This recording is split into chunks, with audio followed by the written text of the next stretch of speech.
Hi, so we move into Module 9. Look at the title. Avant-Garde in the Age of Mass Warfare. You've been following the evolution of the avant-garde since the time of Courbet and Manet, which certainly was related to revolution and political change. But now the intensity of political conflict becomes something of an entirely different order. We begin to have total war. This is the age of World War I and then World War II. And the art is extreme and strange and baffling and outrageous because of how people felt about the time. So for this module, I am wanting you to engage more deeply with the history than we have in some earlier modules. Now, the textbook actually does a very beautiful job summarizing the history. This is an incredibly difficult task for them to talk about how in the beginning of the 20th century, we get the very idea of civilization seeming to come apart with what they term so colorfully and effectively an orgy of violence. And they explain to you the basics of the Allies, Britain, France, and Russia against the Central Powers. They explain how this transformed Western society in numerous ways. They do a very good job listing the importance of trench warfare and the machine gun, the millions of deaths. But there's also something ridiculous about facing this kind of history in 2 paragraphs. And it isn't even 2 paragraphs because all of this terrible trauma will lead to then the struggles that become the fight between fascism and liberal democratic capitalism. And then we get the Russian Revolution. So this is why I want you to have an additional source to help you really sink your teeth into what this all means. And that is your assignment on Annotating Hobsbawm.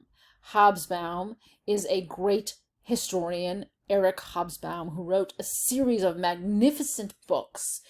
And I wish we could have read one of his books for each one of our modules. And he is a specialist in the 19th century, but also very much in the 20th century. He coined the term the long 19th century that I mentioned to talk about how the 19th century began with the revolutionary age and then continues into 1905, 1911, and dies by 1914. So he brings our attention to the kind of death of the liberal order that happens in World War I. And so we are going to read this section of this section of his book. He calls his book The Age of Extremes. That's his way of characterizing the 20th century. And we're going to read a small chapter from The Age of Extremes. So you'll find the PDF of his book, The Age of Extremes, embedded into this app we have in Canvas called Hypothesis that allows you to annotate, to respond to the text, engage with the text, and engage with each other on it.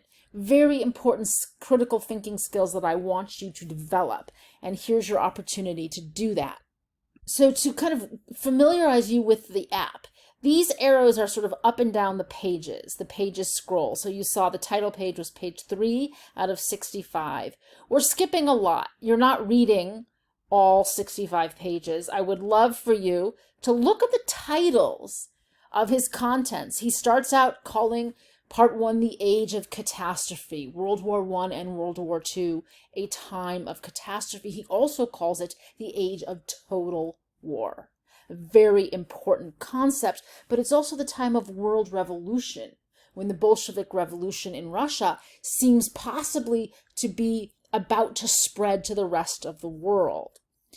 But we will be moving down arrowing, and you'll see in the instructions for the assignment, you skip over the preface and acknowledgments unless you want to read them. He's a great writer.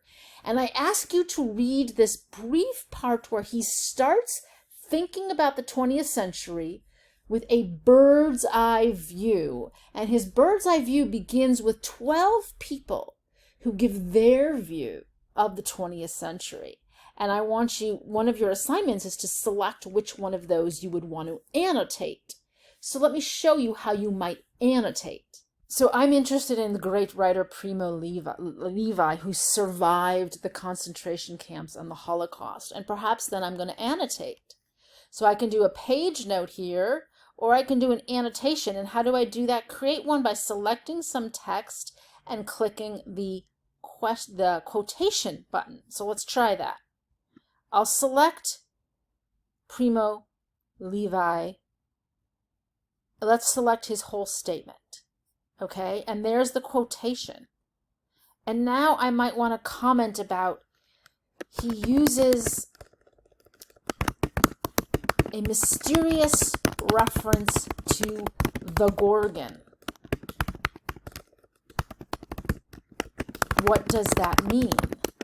Oops, typing too fast. Now I can post it and someone else can come in and reflect on what that means and respond. And we can have a conversation in the text about the text, which I think is pretty cool. So this little arrow allows me to shrink that off to the side. I can click here to make it come back out, pop in, pop out. And then I've got my up and down arrows. So you're going to look first at these list of quotations, and then you're going to skip down unless you are totally welcome to read the rest of the bird's eye view, but it is not required, just that those first pages of quotations, until we come down to the age of catastrophe. And the reason it's a catastrophe is because we have total war, meaning war that has no separation between the military and the civilians, and war in which the entire, all aspect of life for everyone is caught up in the war, and the entire world is at war. This is something that had never before happened in human history. So he has some more wonderful quotes, including the poet Siegfried Sassoon, who was a soldier in the horrible trenches and wrote poems about that experience.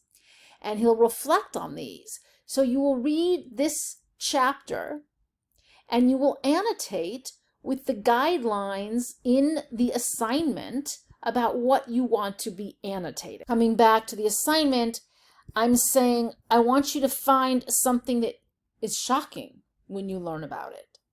Something that changes your understanding of what World War I meant at the time and for history.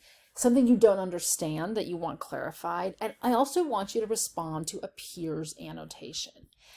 So I'm